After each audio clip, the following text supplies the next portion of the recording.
அவங்களுடைய சகோதரரான லாசரு உடம்பு சரியாம இறந்துட்டாரு. அவர் இறந்து 4 நாள் கழிச்சுதான் ஏசப்பா அந்த ஊருக்கு வந்தாரு.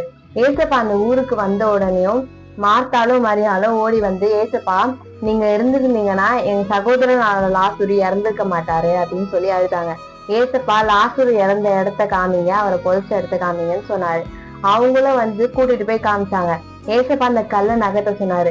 அப்ப மார்த்தா சொன்னாங்க, ஏசப்பா 4 நாள் ஆச்சு இறந்து, நானுமே அப்படின்னு சொன்னாங்க. ஏசப்பா சொன்னாரு, நீ விசுவாசித்தால் தேவனுடைய மகிமையை காண்பாய் என்று நான் உனக்கு சொல்லவில்லையான்னு சொன்னாரு. மார்த்தாலும் மரியாளும் விசுவாசித்தாங்க. ஏசப்பா அவங்க 2 பேருக்கு அவங்களுடைய சகோதரனான லாசருவை கொடுத்தாரு. யோவான் 11:40 ஏசப்பா சொன்ன மாதிரி, நீ விசுவாசித்தால் தேவனுடைய மகிமையை காண்பாய்ன்னு சொன்னாருல்ல, நீங்களும் விசுவாசிச்சீங்கன்னா ஏசப்பா உங்க வாழ்க்கையில நடக்காது, முடிஞ்சிருச்சு அப்படின்னு நினைக்கிறது எல்லாத்தையும் ஏசப்பா நடத்தி வைப்பாரு. God bless you.